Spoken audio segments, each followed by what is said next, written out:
Coach Prime has been one of the most entertaining coaches that I've seen in a while. Getting up and walking away from white men who don't put respect on his name. I don't even watch football like that, but like I give them the championship title just for that. But he is also thinking about the world that these young athletes live in.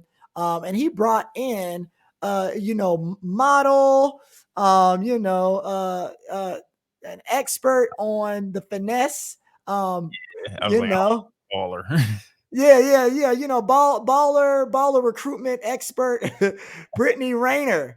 And she gave, these young men who are aspiring to be NFL players, the game on how, people are after you once you get famous and how you have to protect yourself. And do you want to give, I know you got a video. Do you want to give the people any more context?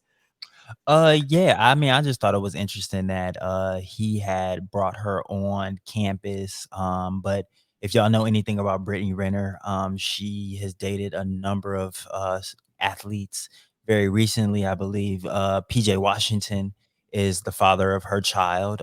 They've been having definitely some disputes going on. She's a bit older than him, and she's been looked at as some type of a predator in a way. So it was interesting to have someone that has been labeled that through social media come talk to some more young men, but maybe that's the perfect person, just like you said, to come talk to these young men. And I think that that's what Primetime thought. So I'm gonna cue up this video real quick. She said something. It's about a 4-minute video. I'm gonna play just a few seconds of it because she said something that made me really think. And especially like us as normal people, like we don't have to even take this as athletes or entertainers or whatever field you're in, right? Like I think that this advice is kind of applicable to everybody, and I kind of think it's a good talking point. To talk to you. A lot of times, women, men in general, everybody wants something. Thank you. Everybody wants something. So it's like, even if we both have our own thing going on, me still being with you is a good look because you boost my stock. Just like you boost you know what I'm saying? Like, I boost your stock. It's just that simple. It's kind of like a give and take, but you have to be aware of what you're signing up for. You want to make it to the NFL, and it's kind of like, you do understand there's a lot that comes with that, right? There's gonna, like, how it's to be able to decipher who really loves you for you.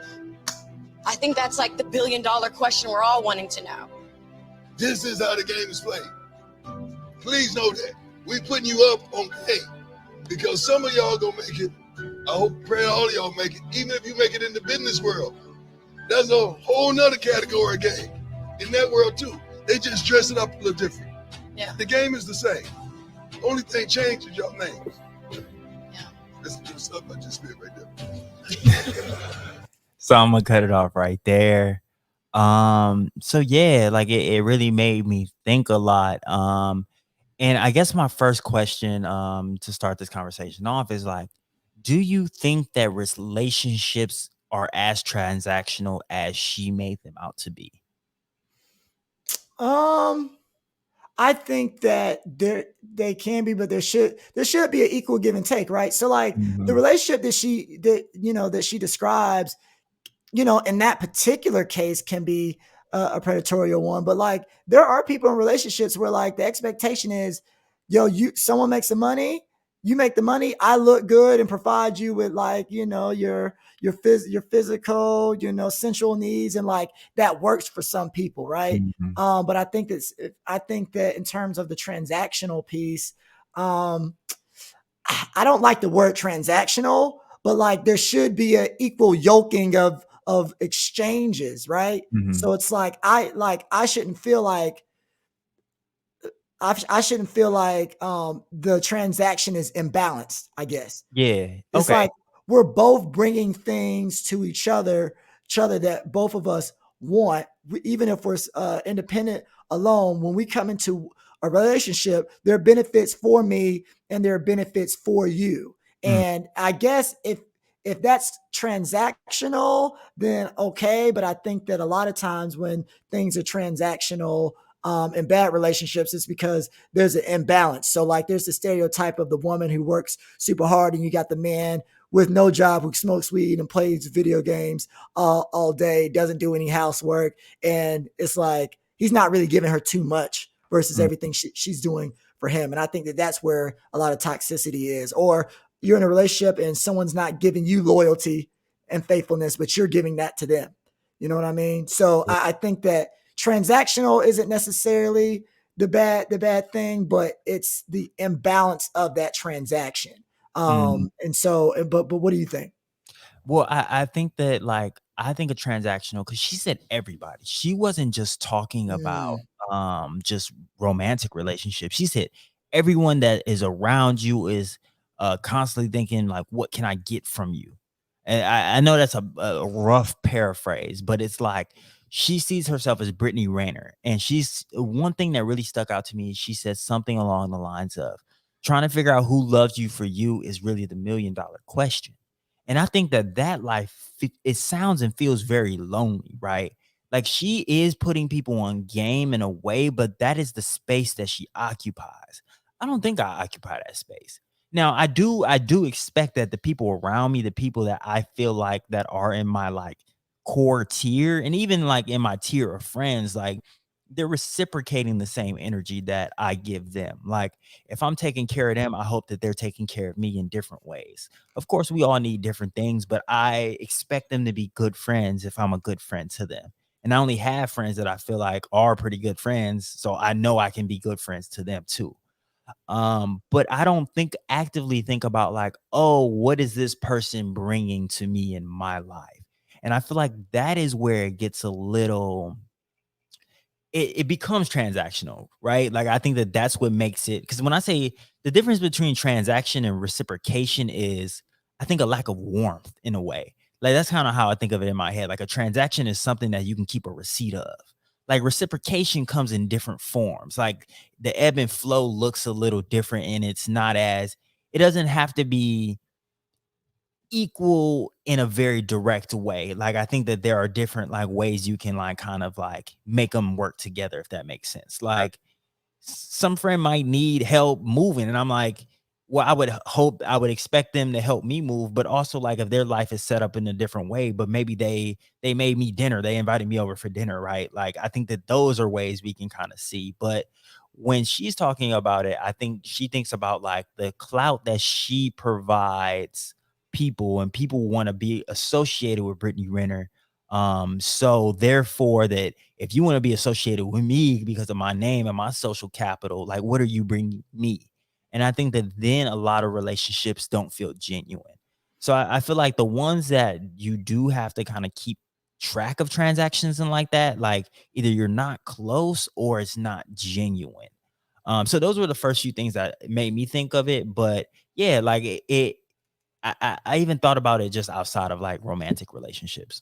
Absolutely, yeah, and that's why, you know, I think that it's awesome seeing the lives of these like celebrities, especially when they're young and people get their money up, their notoriety up, and they build their brand. But one of the things that I appreciate so much about our lives, like, you know, when we get our success, our fame, our notoriety, like we already had that foundation. You know what I'm saying? Like I Yeah. have nothing but, like you said before, close friends who got my back. You know what I'm saying? And every Mhm. time I hang out with them, I'm just like, damn, y'all are some really good people. Like I'm very, Mhm. very fortunate to have y'all. And like sometimes I feel like, dang, I don't even deserve this. But I remember my aunt telling me, it was around the time of my birthday. She was like, well, Ashton, like the only way you can have such good people around you is for you to also be that good person. Because if you weren't a good person, if you weren't a good friend, those people wouldn't be drawn to you, or Mhm. and you wouldn't be able to sustain and maintain those relationships. So I think that, you know, I don't ever worry about that type of stuff, because even like one of my best friends,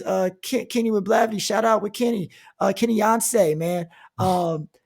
We're both in the media game, and like nothing ever feels transactional. I'm Mhm. like we actually check up on each other, send each other resources, talk to each other about life, like, you know, on a genuine level. You know what I'm saying? And I think that Mhm. it's like you said, it is really sad if that's all you think about, because the world and the environment you in, that's all it has to offer you. And I think that it's so important to try to build those types of foundations early on, and try to figure out ways to do things uh, in order to spot out those people, right? So Yeah. like instead of instead of going to the fancier restaurant, see what friends want to go with you to a regular bowling alley or Little Caesars, you know what I'm saying? Like things that aren't necessarily as materialistic, things that, you know, could get at the core of who you are and what you like to do and what you find interesting. Because I think finding your people after you already have the success and the fame, that's a really, really tough spot to be in. And my heart goes out to those people because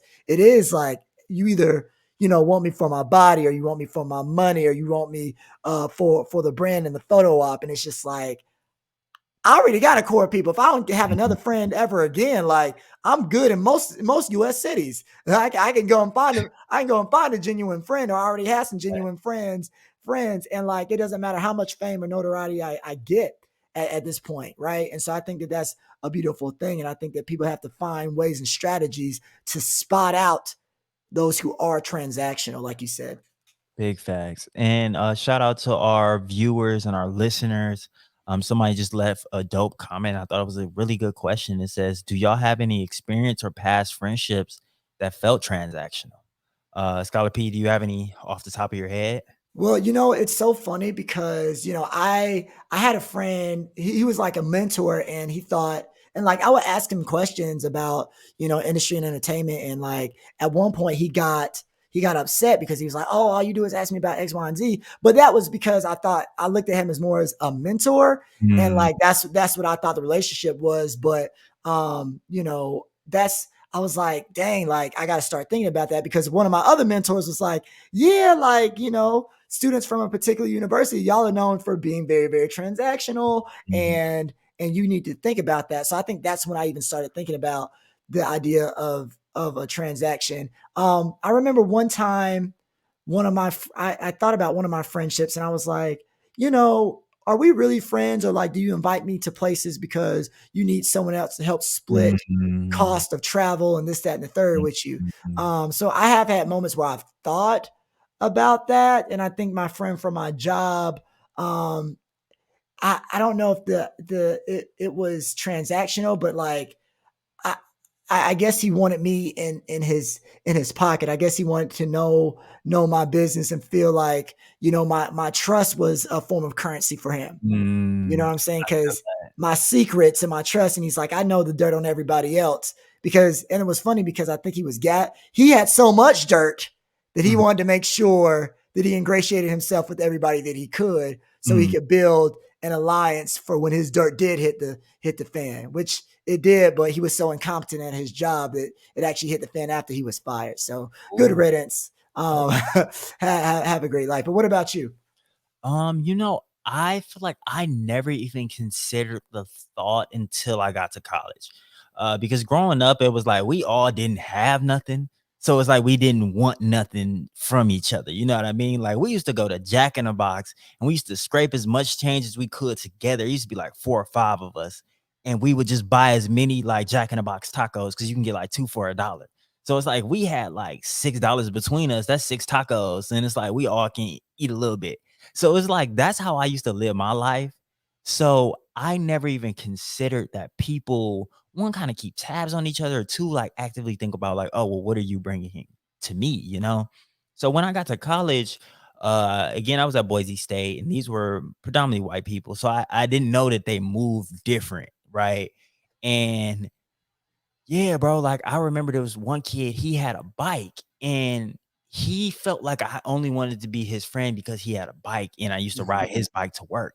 But it's like, well, bro, I'm the only one working and you didn't have no bike. Your mom bought the bike. Your mom should be telling me thank you for using the bike because you just keep it locked up. It's not like you use it. And I talk to you every single day. Like you literally are my neighbor. Like we hang out. Like I didn't know he was keeping tabs, but it was like and it's crazy because it's like we did everything together. We would go grocery shopping.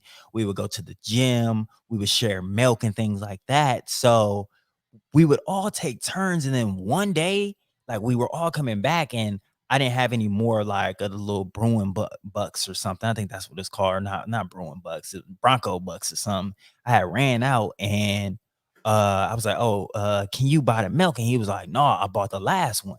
You always, he said, you always something. I was like, bro, what? Like this is coming out of nowhere.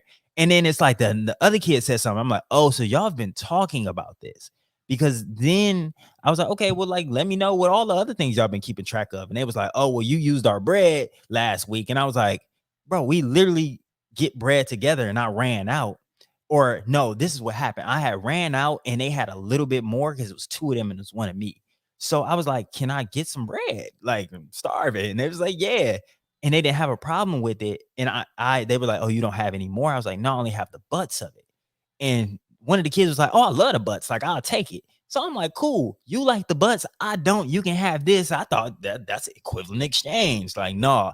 So they were keeping track of these little things. So then it's like, at that point, I was like, oh, I now know that this is not really a genuine friendship, because like these are such little things. Like milk is like, I think a milk was like a $1.50 or something. Like, and it's like I would buy them lunch when I had money. So it's like, but now that I'm out of money and I'm out of money because of y'all, like, you know what I mean? So like, that's when I was like, oh, things are very transactional. People are literally keeping track of dollars and making sure that they're dead even.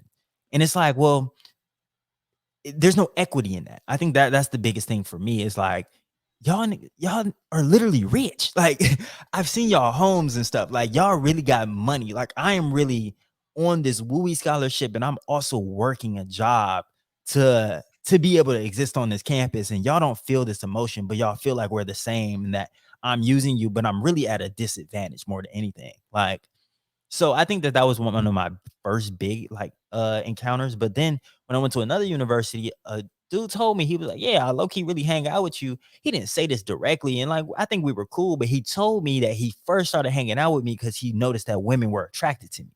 He was like, well, you be with the women, like I'm trying to be with the women. So it's like, I figured I'd be cool with you. And then I realized you were cool. And I didn't know how to take that at first. And we ended up not being friends that much long after that. But like, and that wasn't even really the reason why. He just wasn't like my cup of tea. But that was a bit transactional. It was like, oh, you like me because of this, right? And I think I try to be very cognizant that I'm not doing that to other people, but I also can't tolerate people that I don't like. You know what I mean? Like, Right. unless I genuinely like you as a person, I just don't talk to you, or I don't spend no time with you. Like, the people I really rock with, they know I rock with them, and I don't really have a in between. So I hope that I'm not transactional. Y'all, if y'all listening to this, well, you probably don't think I'm transactional if you're listening to this. But if y'all do, let me know. I appreciate that, and I'm trying to be a better brother. You feel me? Absolutely. Yeah, absolutely. Yeah. But I think it's great that we're having vulnerability, because I've definitely been transactional. Even as you were talking, I was like, dang, like there are some friends that like I definitely come off as transactional, and like I want to make sure that I'm rectifying that and letting them know, like, oh, we can hang out for other reasons, you know what I'm saying? Not just X, Y, and Z, for sure. So yeah, think about whether you've been in those types of relationships, or whether you've contributed to that, notion and idea of being transactional, right?